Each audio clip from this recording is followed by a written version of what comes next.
j'ai juste à cliquer sur un bouton. Donc, Ouais, attends, je vais juste. ouais. Alors, il faut peut-être que je mette que je suis en ligne sur. euh, ouais, super. Et ben voilà. Je crois qu'on nous voit, hein. Ouais, on nous C'est en voit. ligne. Donc, Ok. tout va bien. Bah écoute, on va faire les bons jours d'usage, même si on parle déjà depuis quelques minutes. Euh, donc, Sun, bah déjà, salut. Ça faisait un moment qu'on ne s'était pas vu. En vrai, ça fait longtemps. En vrai, oui, c'est en vrai. C'est parlé vite fait Ouais. en virtuel. Voilà, donc bah, ça va déjà. Ouais, ça va un peu. Tu sais, je suis encore en pyjama Ouais, à moi, la maison. c'est pas loin d'être pareil. Il faut juste que je pense à pas me lever. Enfin, aujourd'hui, ça va, mais il y a des fois, c'est limite. Euh, ok, on verra bien s'il y a des gens qui se connectent, hein, de toute façon. Par contre, pour les gens qui se connectent ou qui reliront la vidéo, tu peux juste dire qui tu es. Ah, bah, il y a déjà Akanoa qui est Alors là. ouais, donc moi je m'appelle Santan. Je travaille pour Red Hat. Alors mon rôle c'est software engineer, donc ingénieur logiciel. Donc je code sur des produits Red Hat et des produits bien sûr communautaires open source. Sachant que la majorité des produits de Red Hat sont tous basés sur des projets open source. Et donc, pour ma part, c'est Eclipse Che. Et indirectement, parfois, Eclipse TIA, donc c'est un peu plus rare en ce moment, mais ça peut revenir. Et bien, ouais. Et donc, ça fait, donc Eclipse Che, ça fait un moment que je travaille dessus. Je suis committeur sur le projet depuis la création, en fait. J'ai travaillé avec Codenv, qui était la boîte qui a créé Che à Je me travers. souviens, je les voyais dans des confs faire des présentations justement de Che, mais il y a longtemps. Ouais, ouais. Et donc Codenv, enfin, à l'époque, je travaillais chez Serly et on les avait rencontrés à Java One et on avait décidé de travailler ensemble pour collaborer sur Codenv, le produit, et Eclipse Che, le projet open source qui est donc sorti un peu plus tard. Qui était donc c'était une sous-partie de Codenv qui était reversée à la fondation Eclipse et qui est devenue Eclipse Che. Donc après, D'accord. bon, je crois que c'était il y a 3 ans ou 2 ans. 3 ans, 2 ans. Euh, j'ai quitté Serly pour rejoindre Red Hat. Il y a 3 ans, ouais, c'est ça. Il y a un peu plus de 3 ans. Et puis, 6 mois plus tard, Codenv s'est fait racheter par Red Hat. Donc voilà. On s'est tous retrouvés sous le pavillon chapeau rouge. D'accord. Et puis, donc. Ah oui, sinon, pendant mon temps libre, je, je brasse ma propre bière dans ma cuisine. Et puis, j'anime aussi le Jug de Paris. D'accord. Alors moi, la bière, j'ai pas eu le temps. Enfin, non, c'est pas que j'ai pas eu le temps, j'ai pas eu le droit surtout. Madame a dit n'y pense même pas. Donc voilà. Donc je vais l'acheter quand même, on a le droit d'en boire, c'est déjà pas mal. Mais j'ai pas eu le temps. Ok, le jug de Paris, ouais, ça fait un sacré jug. Euh, cool. Moi, à plus petite échelle, je co-anime le GDG Cloud et IoT à Lyon. Donc des fois, il y a des sujets qui peuvent être connexes. Bon, bah, du coup, on va parler un peu de Che. Alors, moi, ce que j'ai compris, j'ai écouté l'épisode des cast codeurs où tu étais, où il y avait une personne de chez Ericsson, je crois, hein, qui parlait d'Eclipse TIA, et toi qui parlais d'Eclipse Che. Donc, ma compréhension de Che, alors que j'avais déjà vu quand même avant, puisque j'ai vu des presses, qui jouaient avec, c'est que c'est un IDE en ligne qui maintenant utilise le cœur d'Eclipse TIA pour la partie IHM, enfin probablement pour d'autres composants, mais c'est un IDE en ligne qui permet de faire. À l'origine, c'était du Java. Est-ce qu'on peut utiliser n'importe quel autre langage maintenant? Oui, alors, Alors juste pour un peu rectifier ta compréhension, Vas-y, n'hésite pas. je sais que c'est pas facile parce que c'est pour moi. Alors donc Che, c'est un outil qui permet donc un serveur qui permet de générer des environnements de développement. Donc environnement de développement, ça inclut l'IDE tel qu'on le connaît, Ouais. mais également le runtime de l'application sur laquelle tu vas travailler. Par exemple, si tu travailles sur une application Java avec du MySQL, par exemple, le runtime, ça va être, et ce qui va être inclus aussi dans l'environnement de développement, ça va être donc la base de données et donc ton conteneur de Java. J'ai dit Java, hein. Oui. Ouais. Donc d'accord, tu cherches tout un workspace avec tout ce dont tu as besoin pour Voilà. exécuter par exemple ce que tu es en train de coder. Voilà, tu as ton runtime, donc ton application cible, mais tu as aussi des conteneurs que tu vas pouvoir utiliser pour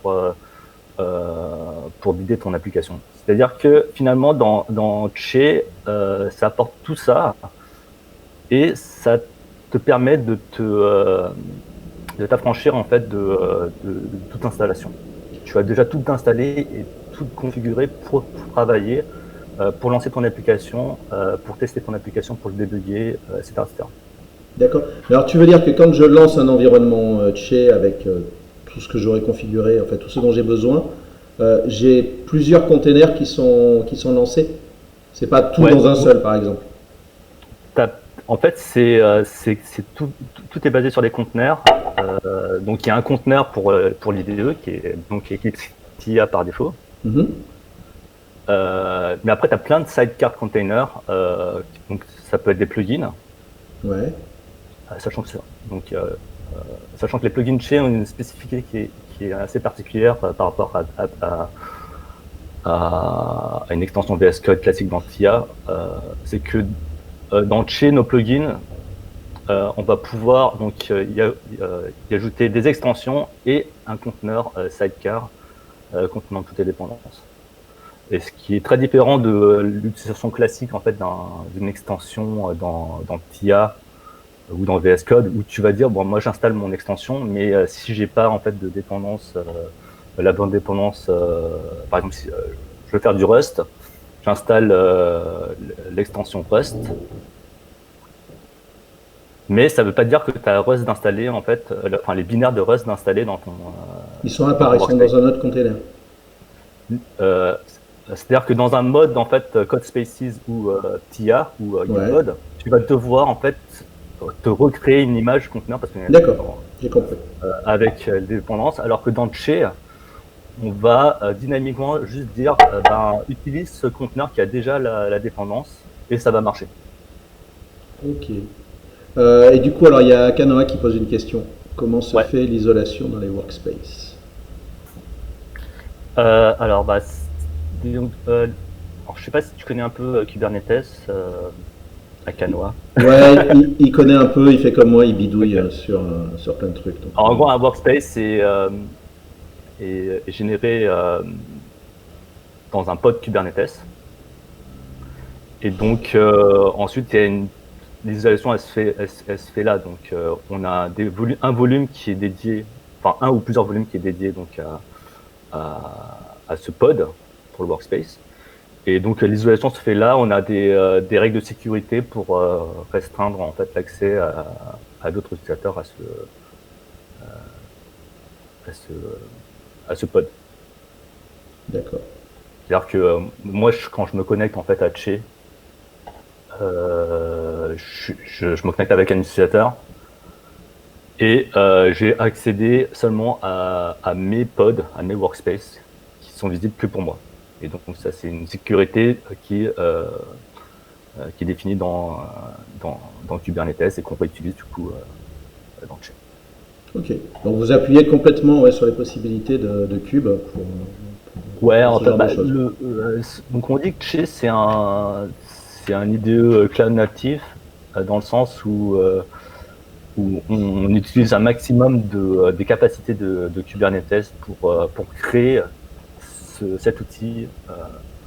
Et c'est aussi pour développer, enfin dans l'optique de développer des applications pour Kubernetes, dans le sens où quand tu vas développer donc, du coup ton application, tu vas peut-être utiliser directement des conteneurs qui sont les mêmes que ceux que tu vas utiliser en prod.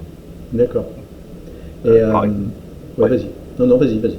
Non, par exemple, si tu dans Kubernetes, tu as une application avec plein de microservices. Donc chaque microservice ça va être un pod, mais souvent des conteneurs derrière. Et dans Che, tu vas pouvoir réutiliser les mêmes conteneurs, donc avec les mêmes versions dans ton workspace, et du coup coder comme si tu étais en prod. Du coup, contrairement à ce que tu fais en mode laptop, tu vas coder, mais tu vas tester sur ton laptop avec un certain setup. Mais ça ne veut pas dire que quand tu vas le déployer sur Kubernetes, ça va marcher. Là, comme on est dans la même infrastructure, on en profite pour se rapprocher le maximum possible de la target, de la cible, pour minimiser les différences et les problèmes que tu auras. Pour arrêter d'entendre, mais je comprends pas, ça marchait sur la machine. C'est pas mal, ça. C'est une bonne idée. Alors, est-ce que, parce que alors moi en ce moment je joue pas mal avec Gitpod, parce que comme chez GitLab ils ont bossé sur l'intégration avec GitLab, et puis je l'utilise dans GitHub aussi parce que CodeSpaces pour l'instant je trouve qu'il n'est pas assez stable. J'aime bien Gitpod. Il y a un moyen avec Gitpod tu mets l'URL de Gitpod et l'URL de ton projet GitLab ou GitHub. Et du coup, ça charge ton projet dans ton environnement. Il y a quelque chose de ce style-là qu'on peut faire avec. Ouais, on a ça. Attends, je vais partager mon écran. En même temps, il y a Kanoa qui dit le container, est-ce qu'il peut être construit à partir d'un Dockerfile présent sur une branche? Attends, je vais répondre. Et après, je partage ton écran. Ouais. Alors, la question de Akanoa, le conteneur peut-il être construit à partir d'un... Alors, quel conteneur? Je pense qu'il parle du workspace, en fait. Ouais, en fait, dans Che, comme je l'ai dit, on évite de devoir installer en fait un Dockerfile et de le builder. En fait, ce qu'on veut, c'est éviter ça. Et c'est pour ça qu'on a en fait cet aspect un peu de composition où tu peux réutiliser des conteneurs, des images conteneurs que tu aurais déjà buildé et de les ajouter à ton workspace. Et donc finalement, ton Dockerfile, tu vas le builder sur Docker Hub. Il peut être basé sur Docker Hub ou sur Quay.io, mais il peut être basé sur n'importe quelle image de base. D'accord. Donc par exemple, moi si j'ai un workspace avec du Quarkus où j'ai besoin de GraalVM, je vais prendre l'image de Quarkus, je crois que c'est CentOS Maven quelque chose sur Quay.io. Je n'aurai pas besoin de le modifier forcément et je vais pouvoir le lancer dans mon workspace et l'utiliser. J'ai pas besoin de me reconstruire un conteneur image une image conteneur pour mon workspace. D'accord. J'ai juste à ajouter ce qui existe déjà, composer donc mon workspace avec plusieurs conteneurs dont j'aurai besoin soit pour builder mes applications, soit pour lancer mes applications. Et voilà. Et voilà. Cool, très bien. Et ben du coup, attends, je vais te rendre la main pour que tu puisses montrer ton écran. Alors, est-ce que je vais arriver à le faire proprement? Ouais, et c'est plus ce que je voulais montrer. Alors, je partage pas tout de suite. C'est pas grave. On parlait de quoi en fait Alors, juste avant qu'Akanoa pose la question, on parlait des. Oui, tu sais, je te disais, est-ce qu'on peut ouvrir facilement un repo Git qui serait sur GitLab ou sur GitHub? Oui, c'est vrai. Attends.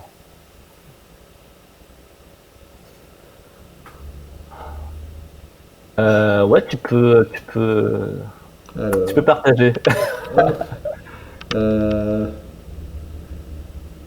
Alors, la question c'est oui, mais on est en train d'améliorer les choses. Donc oui, en fait, ce que tu peux faire, c'est filer en fait à ton serveur chez ou Code Ready Workspaces. Donc, alors, pour pas se mettre de confusion, Code Ready Workspaces, c'est la version productisée de Red Hat d'Eclipse Che. Mais c'est en termes de fonctionnalité, c'est la même chose. D'accord. Et donc là, si vous avez un Che qui tourne quelque part dans le cloud, vous mettez son URL. Mais il existe un service Red Hat Eclipse Che que je peux acheter pour l'avoir facilement, sans m'embêter à le maintenir. Bah, en fait, si tu installes OpenShift, tu peux l'installer Ouais, mais gratuitement. je voudrais.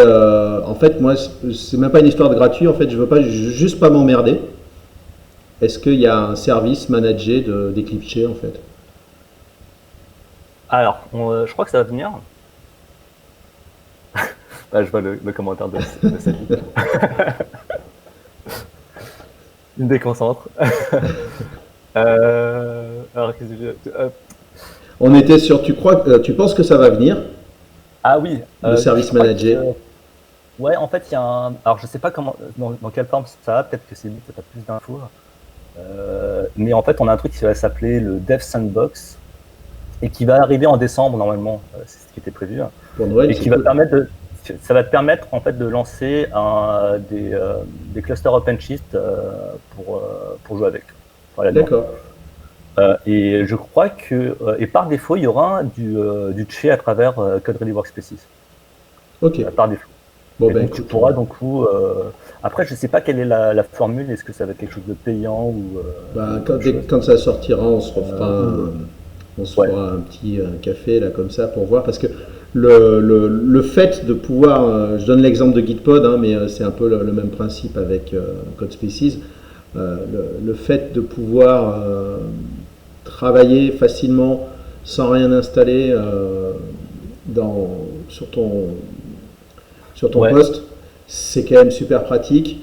Et Ouais. j'entendais que tu disais la dernière fois pendant l'épisode des cascodeurs que toi tu te l'étais déployé sur GKE, je crois. Exactement. Exactement. Mais Mais ça sinon, implique qu'il faut que tu maintiennes. ouais. Ouais. Après, je l'ai juste fait pour le fun. Au début, j'ai fait pour le fun, enfin pour voir que ça marchait bien, pour voir si c'était quelque chose qu'un développeur pouvait se permettre de le faire. Et finalement, je suis devenu un peu addict de ce truc. Ouais, je Et je l'utilise tout comprends. le temps. D'ailleurs, là, j'ai une fenêtre là. Ça, c'est mon workspace qui tourne sur Google Cloud. Et puis ouais, j'utilise tout le temps quoi. Donc je crée des workspaces, une fois que j'ai fini de ma tâche, je les kill. Une fois que j'ai commité, je les kill, etc., etc. Ça te coûte combien à peu près? Je crois que tu l'as dit la dernière fois, mais j'ai oublié. Ouais, alors en fait, en ce moment là, il y a des périodes où je l'ai laissé allumer tout le temps. Et là, ça coûtait, c'était pas tip top. Je crois que j'ai une facture de 50 euros, je crois, sur le mois où je l'ai laissé ouvert. Enfin, je l'éteignais de temps en temps, mais voilà, ça consomme. Mais sinon, si tu arrives en fait à automatiser un peu et à programmer un peu le démarrage de ton serveur Che, par exemple, pendant tes heures de travail. Moi, je suis arrivé à peu près 20 euros par mois. D'accord. Après, je sais pas trop, je pourrais pas trop te dire exactement, mais je sais que le mois où j'ai commencé, hein, donc je lançais et je l'éteignais de temps en temps, je suis arrivé à 20 euros dans le mois. Ouais. Ouais, Et là, ça reste raisonnable, surtout quand ça devient réellement ton outil pour coder, parce que tu prends Gitpod, 100 heures par mois, ça va être 8 dollars, je crois, ou 8 euros par mois. Et après, tu voilà. passes dans des montants supérieurs si tu veux du non-stop, Ouais. entre guillemets. Le truc, c'est que je suis quand même obligé de lancer un serveur Che qui me prend de la ressource. Ouais. Et ce qui est sûr, c'est que si par exemple, toi et moi, on se dit, bon, bah, on se prend en fait une instance chez Google, là, et on se partage les frais, ben, finalement, en se partageant les frais, on n'aurait que les workspace, enfin, les ressources de workspace qu'on lancerait pour bosser, et on se partagerait du coup les frais de la ressource qui serait D'accord. utilisée pour le serveur chain. Ok. Donc, tu vois, ça serait. Je pense que si je décidais, une fois que je serais au point de partager mon instance avec d'autres développeurs qui seraient motivés et qui on bosserait ensemble, ben, on pourrait peut-être se ramener à des tarifs que fait GitPod, voire moins. Bah écoute, c'est pas une mauvaise idée. Parce que j'avoue que au début j'étais un peu dubitatif sur les IDE online. Et là je commence pareil, à être un peu addict. Ouais. Alors, il y a certains cas où ça répond pas à mes besoins, mais pour la majeure partie du temps, c'est amplement suffisant. Alors.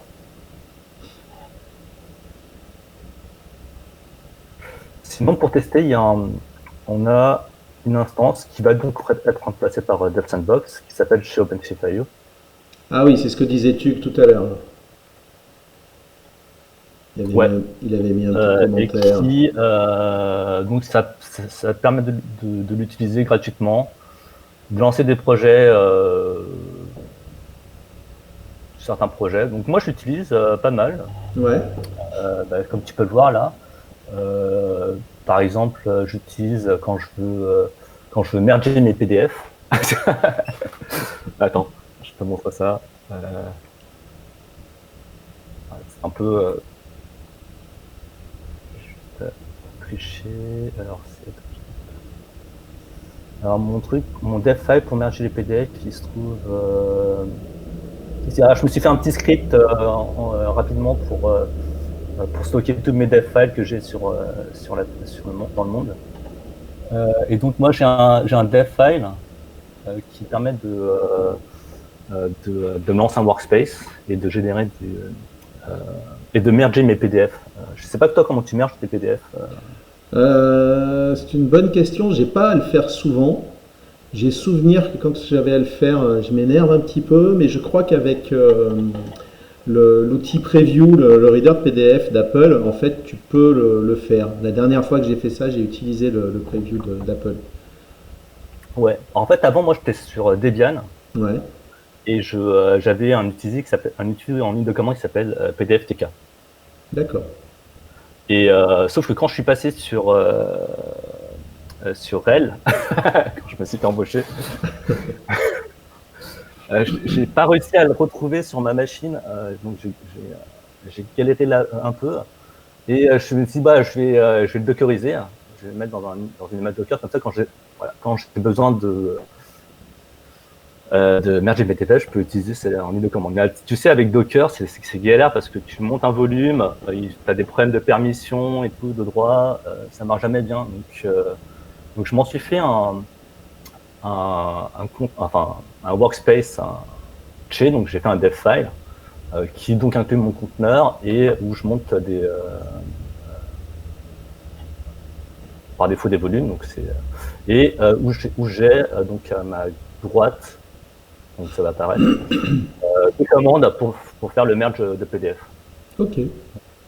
Et donc par exemple, si je fais là upload files et que je prends des PDF, alors je vais essayer d'en trouver. Tiens. Alors les trucs pas trop confidentiels. Ah tiens, One Piece, c'est pas mal. J'ai mergé One Piece 993 et One Piece 992. Ok. Et One Piece 991 aussi. Tiens, hop. Soyons fous. Donc là, je upload et en fait à ma droite j'ai mon petit outil merge PDF. Là, j'attends que ça upload. J'ai mon petit outil merge PDF, donc je peux voir la preview là. Ah, ouais, c'est bien, ça c'est bien le 991, hein, ok. D'accord. Je clique merge PDF et en fait ça va exécuter la commande qui est préconfigurée dans mon dev file. Donc tu vois là j'ai un conteneur que j'ai défini dans mon dev file et qui apparaît ici et je vais associer une commande qui va faire le taf. Ok. Et une fois qu'il a fini, je peux télécharger mon PDF mergé. Donc, je peux soit le télécharger ou soit l'avoir en preview. Donc, Ouais. et voilà. Et en fait, finalement, moi, je fais tout dans Tché. J'ai rien sur ma machine, j'ai tout dans Tché, je fais tout avec Tché. Donc Moi même merger mes qui, PDF. moi qui me suis acheté un Mac énorme pour Noël l'année dernière, je pense qu'en fait, j'aurais pas dû. Donc, ouais, donc voilà, c'est la version mergée. Si je fais à peu près ici, voilà, tu vois, tiens, t'as la version t'as le 993. Donc il a Ok. bien mergé les trois. Nice. Et oui, en fait, le truc c'est que j'avais changé de PC parce que tu vois, on a tendance à avoir de plus en plus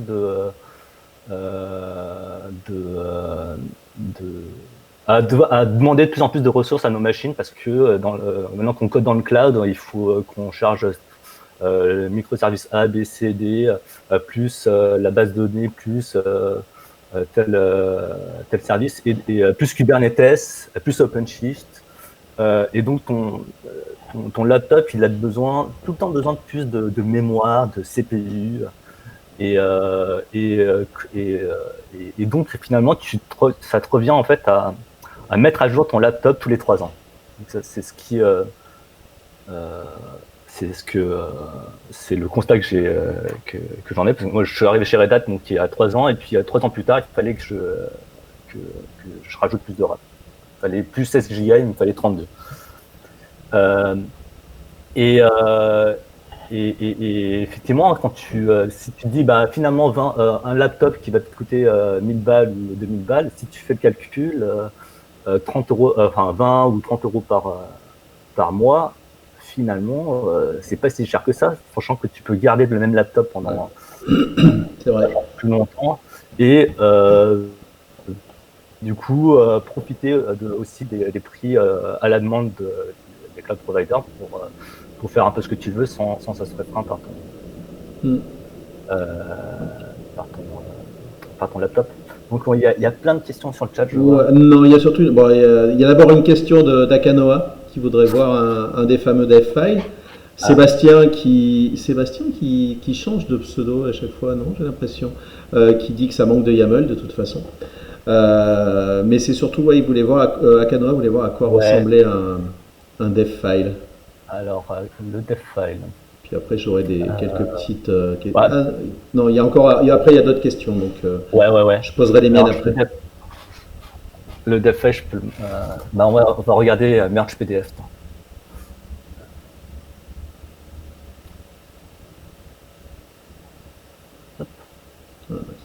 Alors ça c'est le dev file. Tu vois, en fait, quand tu vas dans le dans le ce qu'on appelle le dashboard, c'est le dev file qui est en train de tourner là. C'est-à-dire que Che va prendre un dev file comme template, va Ouais, générer un workspace, mais après il a quand même un dev file qui est utilisé, enfin qui est en fait le workspace qui est en train de tourner quoi. Un peu un peu comme les déploiements de config enfin les déploiements et le déploiement de config dans Kubernetes. Et donc d'accord. là, tu vois, le dev file, celui-là est tout simple, il n'y a pas de source, parce que j'ai rien cloné. Mhm. Les PDF, je les ai uploadés dans le workspace. Par défaut, il y a un volume qui est monté dans slash project. On a ce volume-là, du coup, qui peut être partagé entre les différents conteneurs. Donc là, il n'y en a qu'un seul, en tout cas de conteneur personnalisé, qui est donc basé sur Unix Merge PDF.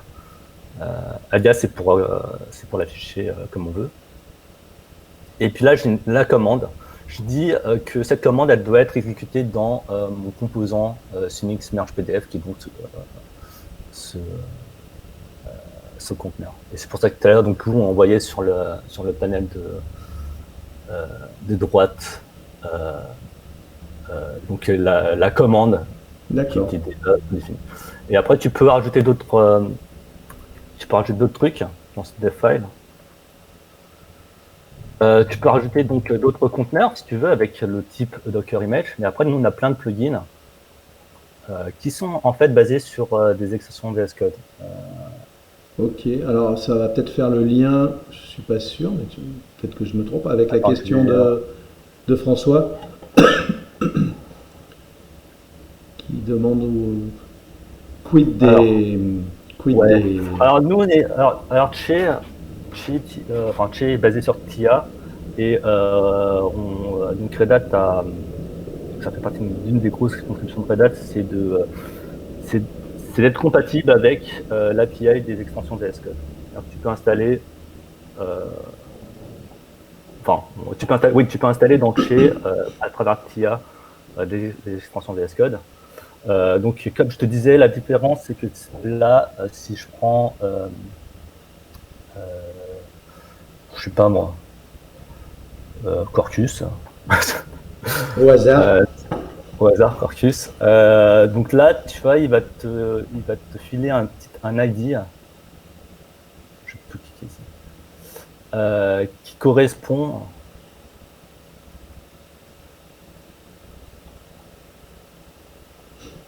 Allô. Je suis là. Ouais, non, je parlais à Che. Ok. Donc il y a une fonction Ah ouais. vocale pour chez, c'est bien. Donc il y a un petit plugin, en fait, ça t'affiche plein d'extensions qu'on a mis à disposition dans ce qu'on appelle un plugin registry. Et donc chaque plugin est décrit par un petit fichier YAML. Donc je vais prendre le code source du plugin registry. Et je vais juste en prendre un pour l'exemple. Tu vois, en fait, ce que tu as dans la liste là, Ouais. et donc ce que tu spécifies avec l'ID que je montrais tout à l'heure, en fait, ça correspond au plugin que tu as ici. Et donc, si je prends Red Hat / Quarkus Java 11, ce qui va charger Che, c'est ce meta.yaml, qui donc contient la définition du plugin Quarkus. D'accord. Et Donc ce plugin l'image dont tu as Quarkus contient, besoin. Ok. ouais. Et donc, ce plugin Quarkus, il contient les extensions VS Code qui sont listées là. Donc, l'extension VS Code Quarkus, l'extension VS Code Java, l'extension VS Code Debug, l'extension VS Code MacroProfile, et ça, c'est pour les tests, je crois. Oui, c'est pour avoir JUnit, je crois, ou Ouais. le support de JUnit. Et toutes ces extensions vont tourner dans ce sidecar container. Donc, si je reviens dans mon workspace, alors est-ce que j'avais j'avais pas de plugin dans celui-là.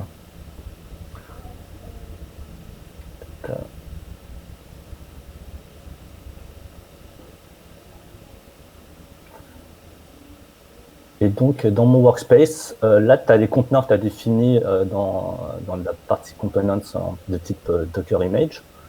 Mais tu as aussi ici des conteneurs qui viennent des plugins. Alors, nous, on fournit des plugins par défaut dans Che. Mais si tu rajoutes en fait VS Code Java, le plugin de Java de Che, le conteneur va se rajouter ici et les extensions vont tourner sur ce conteneur. Ok. Et ce qui fait que même si là, c'est le conteneur de TIA, okay, si j'ouvre en anglais ici, par exemple, ça m'ouvre en fait l'application web TIA, mais dans ce conteneur, je n'ai pas de dépendance sur Java. Donc si j'installe bêtement en fait l'extension dans ce conteneur, l'extension Quarkus, elle ne va pas marcher parce que je n'ai pas Java dedans. D'accord. Okay. Là, j'ai juste à rajouter cette extension-là dans le dev file, donc, comme je l'ai montré tout à l'heure, ouais. Et ça va te charger donc dans ton workspace ce conteneur qui contient les dépendances, par exemple la dépendance Java, Java 11, et ça va te lancer ces extensions-là dans ce conteneur et ça va marcher. Et t'as rien, et tu peux donc ce qui fait que l'ajout de fonctionnalités en plus n'implique pas le rebuild d'une image conteneur. Tout va être composé comme un Docker compose, sauf que là, tu vas pas juste rajouter des conteneurs pour ton runtime, mais tu vas aussi rajouter des conteneurs pour tes plugins dynamiquement. Il y a NolOMD qui fait une remarque judicieuse, c'est que les extensions sont sur OpenVSX, qui va être géré par Eclipse, je crois, à partir du mois prochain. OpenVSX, c'est une initiative donc de la communauté donc PIA et Eclipse donc pour justement contrer le manque d'ouverture de la marketplace. Voilà, exactement. Et donc si vous développez donc une extension VS Code et que vous publiez dans ce marketplace, il sera libre d'utilisation et de droit. Et utilisable directement dans tous ceux qui utilisent Eclipse TIA. Voilà, donc finalement, là, tu vois, pour Tché, là, on aurait très bien pu y inclure directement un lien vers le marketplace de Microsoft, mais on ne le fait pas parce que de ça. Et donc là, par exemple, tu vois que ici, OpenVSX.org, ce plugin-là, en fait, il vient de OpenVSX et on a le droit de le faire. Mais pour Tché, tout ce qu'il faut, c'est juste pouvoir le télécharger, que le serveur Tché puisse le télécharger et l'installer sur Cam. C'est tout ce dont tu as besoin, le Tché. Super. Il y a Kanoa qui a encore une question sur le niveau de stabilité d'Eclipse Tché. Alors moi, j'aurais tendance à dire il est stable parce que j'en entends parler depuis plusieurs années, mais je te laisse la main. Comme tout produit, ça débugue, mais bon. Ouais, mais ça, on le sait, c'est notre métier. Moi, je l'utilise. En fait, j'utilise tout le temps et j'utilise que ça, donc je peux juste te dire que c'est stable. Après, il y a pas mal de choses parce que du coup, ça dépend aussi de l'installation. Si par exemple, tu l'installes tu l'installes toi-même sur un serveur et que tu fais pas les bons settings, forcément tu peux te retrouver avec des petits soucis mais sinon c'est stable. Après c'est sûr que voilà, le produit n'est pas parfait comme n'importe quel produit et on travaille pour améliorer, qu'on accepte bien sûr les retours, les bug reports et bien sûr les contributions. Alors, je sais pas exactement ce qu'il veut dire par niveau perte de code. Mais je pense que c'est. Alors, attends, c'est toujours Akanoa. Akanoa.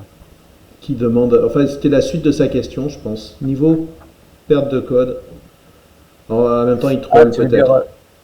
Je pense que c'était par rapport au fait qu'il voulait savoir quelle était la stabilité de Tché. Donc le code est stocké dans un volume Kubernetes, mais après tu vois comme tout est finalement stocké sur GitHub, même la définition d'environnement de développement, tu n'as pas au contraire en fait tu es sûr de ne pas perdre ton code quoi. Ouais. Et même ton setup. Moi, là, si je perds mon... même si tu n'as pas commité, de toute façon, ça reste dans ton workspace pendant une certaine durée. Si tu ne le supprimes pas, ça reste dans ton workspace. Il y a un volume. Par exemple, alors, là, je suis dans OpenShift.io et que je vais sur un truc que je n'ai pas utilisé il y a longtemps. Celui-là, je vais le lancer. Je vais arrêter celui-là. Stop.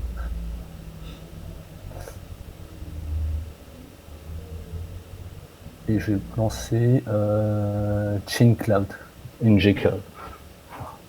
Alors ça, c'est un truc rigolo, c'est un workspace que j'utilise pour déployer Che dans Google Cloud. D'accord. Donc en fait, j'utilise Che pour installer Che dans Google Cloud. Bah, la boucle est bouclée. Ouais, attestation de déplacement, j'ai vu un commentaire dessus. Ouais, je voulais voir si je pouvais rajouter un dev file dans attestation de déplacement pour que les gens puissent contribuer facilement à ce truc-là. Je sais plus ce qu'il y avait comme dépendant, je crois qu'il fallait installer une base de données ou un truc comme ça. Ouais. Je sais plus, J'ai mais en pas tout cas, il y regardé. avait ouais, il y avait en dehors de faire de la bière et de s'occuper de mes enfants, je comptais faire un dev file pour ça pendant mon temps libre. C'est une idée. Ah, et Sébastien veut que je montre Scratch dans Eclipse Che.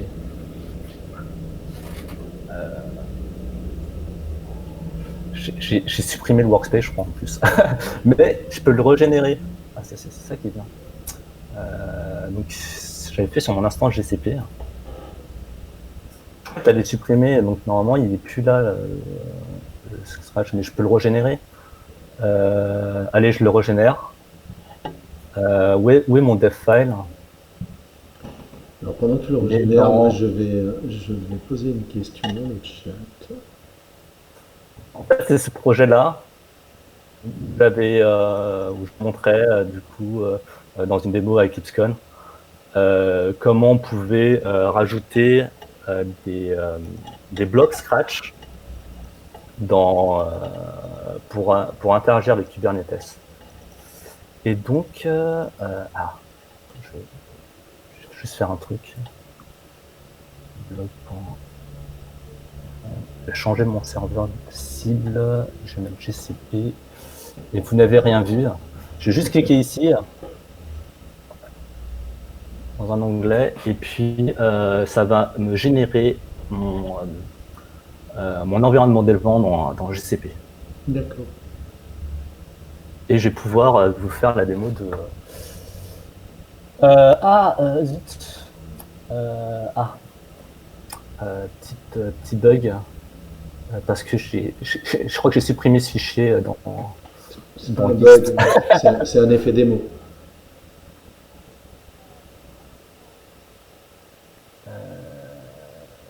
Ah ouais, non, mais j'ai fait je l'ai supprimé ce fichier.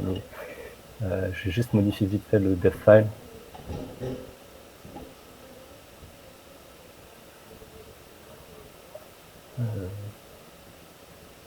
Attends.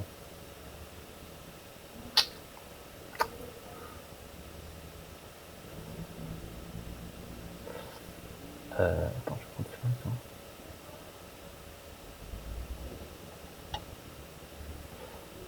Ah si, je l'avais. Non.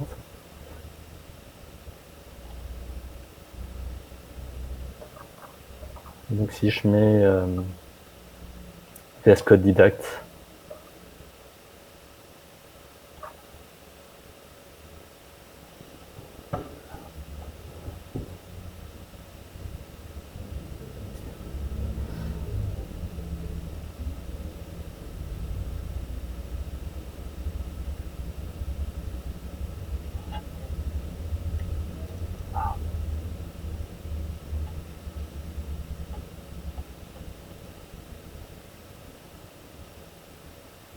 Ouais, c'est la faute à Sébastien en fait. Ouais. La belle grue nantaise. Merci Stéphane.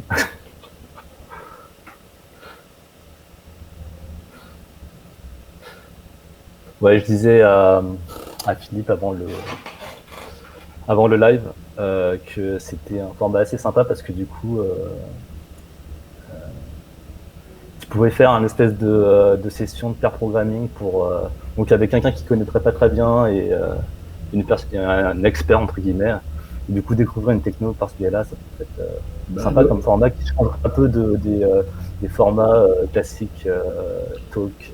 Ben, il y avait, non, attends, il y avait François, tout à l'heure il était dans le chat, son handle c'était, ça devait être Null Pointer Exception, qui voulait qui va faire un truc comme ça d'ailleurs, où quelqu'un va lui faire découvrir, je sais plus quand est-ce que c'est peut-être aujourd'hui ou demain, quelqu'un va lui faire, mardi, voilà, il va faire ça sur Haskell. D'accord. Mais du coup, je me dis qu'il Ok. faudrait que, à la limite, on se fasse ça tous les deux sur un truc que je connais pas ou un truc et que comme ça m'obligerait, ou même que je connais, mais au moins pour voir les features d'Eclipse, Eclipse, je vais y arriver. Ouais, carrément, ouais. Donc, voilà, donc j'ai dit mon dev file et puis donc celui qui marchait pas, en fait c'était avant qu'on release le plugin Didact. Et donc j'avais fait donc, en fait, ce que tu peux faire s'il n'existe pas ton plugin chez, tu peux référencer le fichier YAML, c'est que je t'ai montré tout à l'heure. Ouais. Et du coup, ça va charger le plugin comme si, même s'il n'est pas intégré dans le chez. C'est-à-dire que tu peux très bien construire ton propre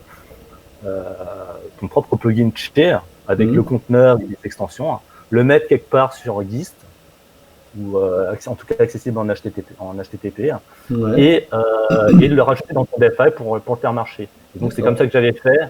Et je crois que j'ai supprimé ce fichier-là dans ce repo, ce qui fait que là il ne marche plus, mais comme il a été mergé, en fait c'était ma pull request, voilà.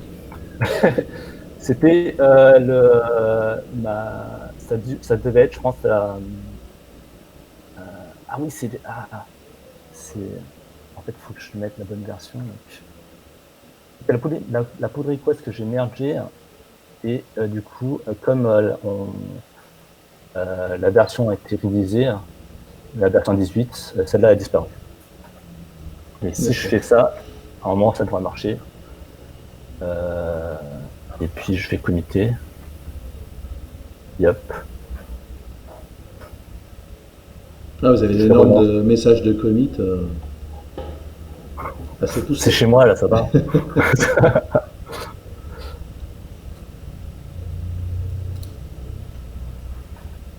Tout ça, c'est de la faute de Céline, de toute façon. Ouais, mais ça m'étonne pas. Donc, en attendant que ça charge, il y avait d'autres questions. Non, il n'y avait pas d'autres questions, mais moi par contre, je vais en poser du coup. Euh, Vas-y. Imaginons, alors moi en ce moment, enfin pas qu'en ce moment, souvent, je fais pas mal de Vertix. Et Ouais. par exemple, je veux me faire un projet là en ce moment, alors que j'ai déjà fait de différentes manières avec différentes technos, qui serait une plateforme de gestion d'objets connectés. Donc globalement, je vais avoir des gateways, je vais simuler des gateways de manière logicielle, je vais avoir du MQTT, du CoAP, des services HTTP, des microservices, du Redis et peut-être d'autres trucs. Est-ce que j'ai moyen de monter tout ça dans un workspace ou de faire différents workspaces qui communiquent entre eux? Comment je peux me Alors, setuper mon... bah, c'est comme tu veux, mais moi, ce que je te recommande, c'est de créer un workspace avec à peu près tout. Mais si c'est trop gros, ou si par exemple ça vaut pas le coup, euh, de lancer en fait certains composants ailleurs. D'accord. Mais Mais imagine... l'avantage de le lancer dans le workspace, c'est que tu as tout isolé, et du Ouais, coup, si tu prends une base de données par exemple, bah, tu vas lancer une base de données par workspace. Et du coup, ta base de données va être isolée, elle va être qu'à toi, que pour ton workspace, que pour tes tests. ah, ça me rappelle une autre Tu vois. question, tiens. Mais sur un truc plus simple. Imaginons, je crée un projet Vertix ou Node.js, peu importe, qui est juste un serveur HTTP. Est-ce que je peux m'y connecter de l'extérieur? Est-ce que Attends, j'ai une dis-moi. URL?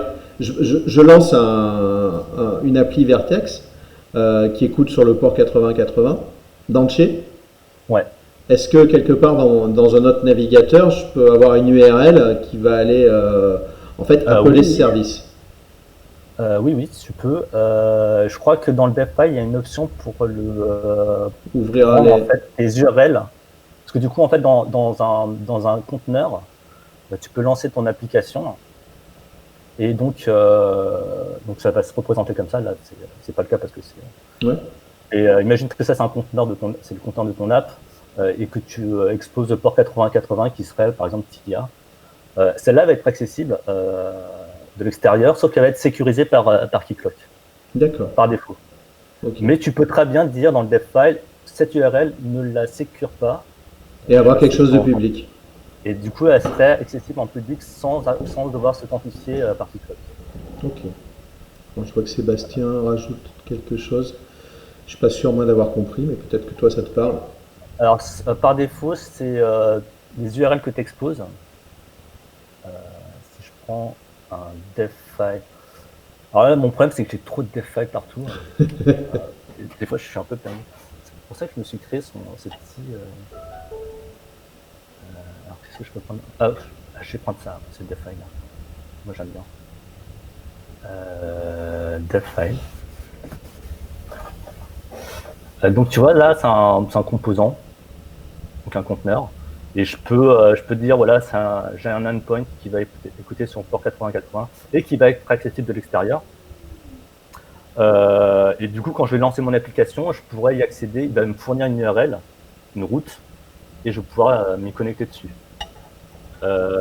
Sauf que par défaut, elle est sécurisée. Et je peux très bien mettre secure false pour qu'il tu n'aies pas à passer la partie authentification qui cloque. Et voilà. Ou sinon, tu te débrouilles pour qu'elle ait à s'authentifier, mais bon, c'est. Ok. Mais par exemple, attends, pourquoi il ne démarre pas? Ah si.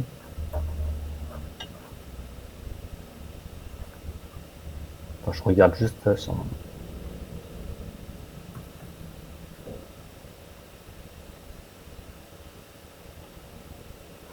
Allez, je vais.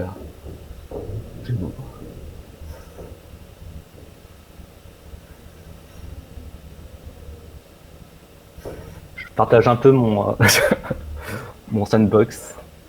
Là, c'est mon serveur. Je sais. Ah.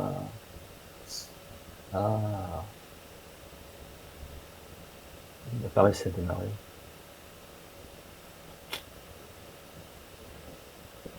Donc il y a Ikea Estria qui est là et qui explique que si tu veux faire du COBOL, il n'y a aucun souci, c'est super facile. Ouais, j'ai fait pas mal de tweets avec des vidéos sur COBOL. Alors, Twitter.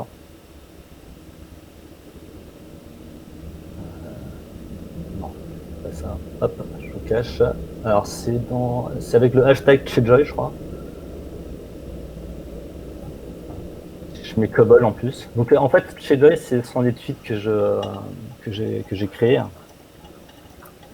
Avec des petites vidéos de maximum 1 minute qui montrent une fonctionnalité qui est cool dans le Che. Et j'ai fait une série avec COBOL et qui m'a valu le titre de développeur COBOL par Sébastien Blanc. Salaud.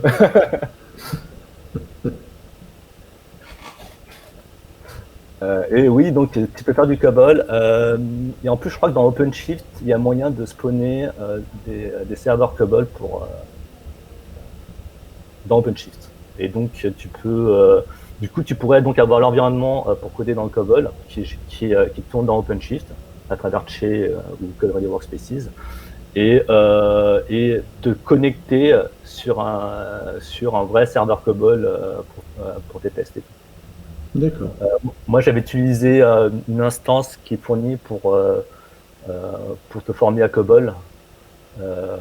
Et donc, tu peux créer en fait une instance de test et jouer avec COBOL. Et donc, j'ai connecté Che dessus à travers ça. Ok. Et donc, en fait, il y a une stack. Après, la stack, elle est. Elle a pas d'exemple pour l'instant. Parce qu'en plus, voilà, pour l'utiliser, il faut vraiment avoir pouvoir se connecter sur une instance COBOL. Ouais. Mais c'est parfaitement possible. Et moi, je pense à tous mes potes enfin, tous mes potes, je crois que j'en connais qu'un seul, qui fait du COBOL aujourd'hui. Et en fait, il a un milieu de merde. Et puis là, avec le Covid, il galère. Il ramène tout chez lui. Euh, et, euh, et puis, et du coup, c'est pas du tout sécurisé. Tu vois, imagine, là, j'ai vu dans les news que l'IPTV, c'était à la mode pour ceux qui voulaient pirater du foot à la télé. Mais t'imagines, tu vois, tu ramènes une box que tu sais pas d'où elle vient, tu sais pas ce qu'il y a dedans, et tu la mets dans ton réseau interne. Et en même temps, dans ton réseau interne, tu as ton laptop de ton boulot, avec tous tes fichiers qui sont confidentiels, et du coup, tu prends tu exposes en fait tes données confidentielles que tu as clonées et que tu travailles sur ton laptop à des risques un peu démesurés, quoi. Et donc avec Shell, le fait que ça reste du coup dans le data center, ça protège un peu ce type de, de problème. Je sais pas si ça te parle ou pas. Si, oh, bah, si, ça me parle, quoi. Mais en vrai, quand je faisais du COBOL, je vais pas dire que les laptops n'existaient pas, mais presque. C'était plutôt des transportables. Et du coup, on évitait de toute façon de les ramener à la maison. Parce que de toute façon, on n'avait même pas Internet. Donc, on se faisait chier. Et nous, en fait, à l'époque où maintenant, moi, je passe mon temps à m'amuser à coder, en fait, avant, j'allais au pub, quoi. Ça, finalement, c'était plus sympa. Mais ouais, non, ça me parle complètement. Mais du COBOL, j'en ai pas fait depuis 96, je crois, un truc comme ça. Et j'espère ne plus en refaire. Après, on sait jamais. Bah, je sais pas pourquoi, mais j'ai l'impression que mon autoscaling ne marche pas bien. Donc Bon, écoute, c'est pas je l'ai très grave. retenté, mais je crois que je manque Allez, de on ressources. retente et puis après, sinon, on retourne bosser parce que mine que rien, on a tenu quasiment 1 heure. Et que je vois arriver quelques notifications de mon côté, je crois qu'il va falloir que je m'y remette. Ouais, mais du coup, euh, Ben moi, du est-ce coup, que j'ai eu pas mal de réponses à mes questions. Donc ça, c'est super. Alors attends, je vais... Non, mais non, j'allais dire, je reviens, mais on va attendre de voir si ton workspace ouais, se alors recharge. je vois une question de Akanwa qui dit mais clairement le mainframe est dans le dev file. Alors les outils du mainframe sont dans le dev file. Donc en fait on a plein d'extensions VS Code d'ailleurs qui permettent de connecter à du mainframe. Mais après je pense qu'avec OpenShift tu peux lancer je ne sais pas comment, mais du mainframe dans OpenShift. Donc peut-être qu'il y a moyen de le mettre dans le dev file. Alors, après je j'ai pas trop testé et je pourrais pas en dire plus. Mais dans l'idée, c'est d'avoir du coup peut-être tout effectivement dans OpenShift et du coup dans Coder des Workspaces sans avoir de mainframe en plus. D'accord. Ok. Euh, Ben, je pense qu'il faudra quand même à l'occasion qu'on se refasse une session où tu me fasses bosser. ouais, Hmm. faut qu'on fasse ça.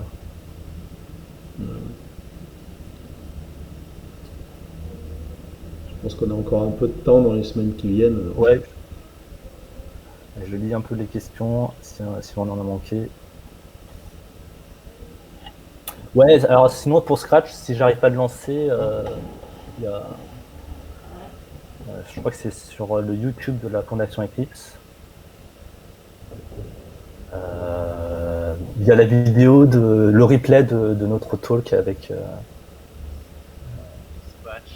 oups, pardon, avec Che, donc Scratch et Che. Donc c'est sur YouTube. Voilà, si vous êtes curieux.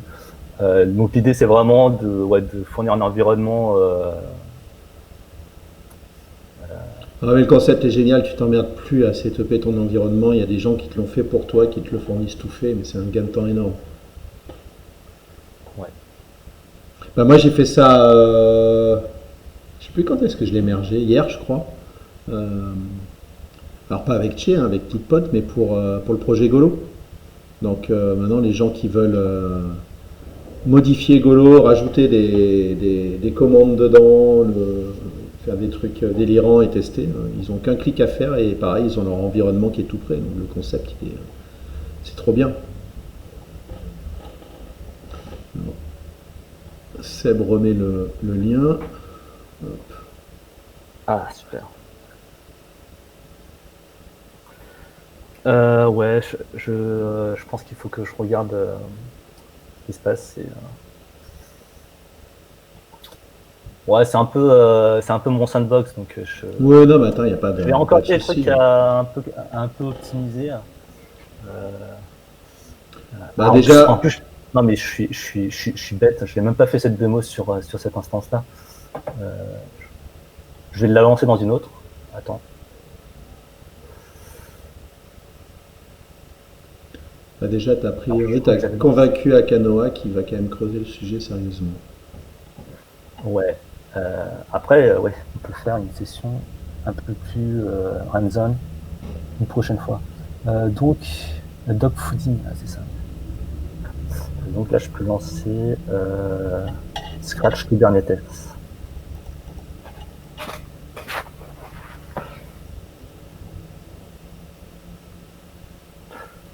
Oui, donc, ouais, je voulais juste reparler de Che.io, donc c'est vachement bien.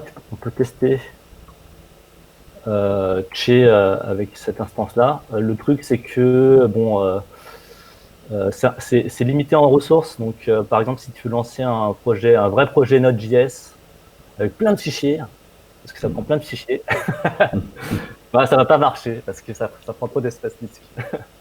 D'accord. Donc, il y a plein de fichiers. Moi, je voulais faire marcher code.corpus.io, enfin coder dessus.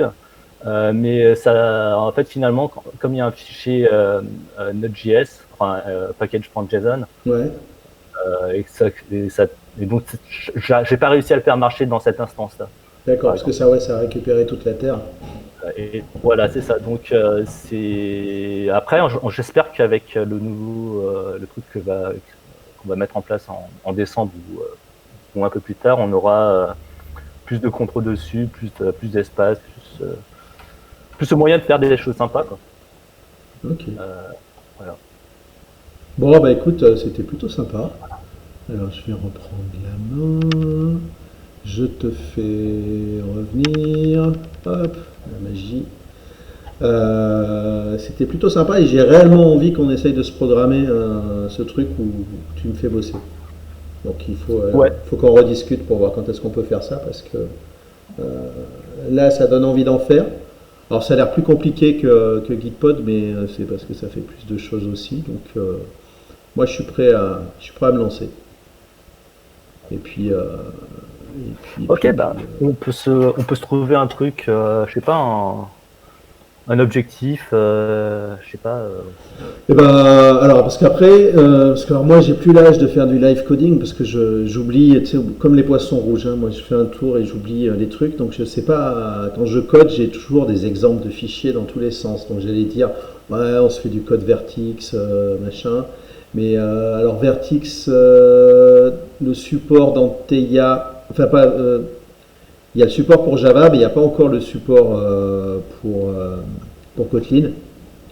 Ça va pas tarder, mais normalement, il n'y a pas la bonne version d'extension dans l'Open Registry. Euh, donc, mais on peut dire, je sais pas, on fait un microservice en quelle que soit la techno, donc ou en Vertix ou en Ouais. Et Node.js, puis, ouais. et puis on voit comment et le connecter à du Redis par exemple, parce que Ouais. je veux pas faire de SQL, c'est juste pas possible. Et puis voilà quoi, on essaye de faire un petit exercice. On s'en parle avant pour le préparer, Ok, pour que ça marche. pas que je me plante en live et que je sois bloqué comme un lapin devant les phares d'une voiture. Et on fait ça. Quand je dis le préparer, c'est juste voir ce qu'on va faire. Après, Oui, oui. je découvrirai au fur et à mesure les possibilités de Redis. Bon, on a des espions de Redis sur le chat. Ouais, mais moi, c'est ma base de données préférée. Donc je suis fan. Bon, en plus, ils ont Ok, des, bah, des- ils ont des chouettes t-shirts en plus. Donc, il va falloir que je me mette sur Redis alors. Ah ben ils ont fait un.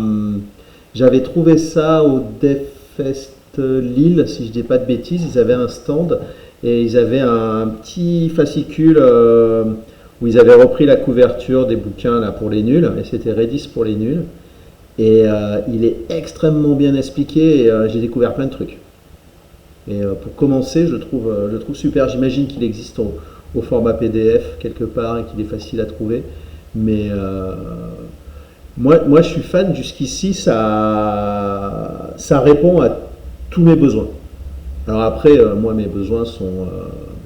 Ouais, Tug dit que ces bouquins sont en ligne. Donc ça, c'est super. Mais moi, je trouve qu'on peut tout faire avec. Donc, alors après, il y aura certainement des gens qui me diront le contraire, mais dans le petit bouquin, là, il y a des choses, je ne savais même pas que j'aurais pu les faire avec Redis. Donc c'était plutôt pas mal. Donc, et- donc je fais de la mise en relation entre Tug et Seb, là, a priori. Euh, et Ah, ah bah on a même l'URL pour accéder au bouquin. Ah bah oui, sur redislab.com, Redis for Dummies. Ouais, à tous ceux qui écoutent là et qui font pas spécialement du Redis, je le conseille pour démarrer, c'est top. Il est super bien écrit. Et alors il est en anglais, mais c'est un anglais que même moi j'arrive à comprendre. Donc le truc est parfait, quoi. Donc je le conseille à tout le monde. ouais. Ah, il y a mon workspace Scratch qui a démarré, mais bon, je pense qu'on va faire ça plus tard. Ok. Ben, en tout cas, Sun, merci beaucoup. Moi, Avec plaisir. ça a répondu à mes questions. J'ai l'impression que tu as répondu aux questions au moins d'Akanoa et qui aime bien, je sais, il aime bien tester plein de trucs. Donc, et là, il avait l'air content, donc on en entendra sûrement parler sur Twitter.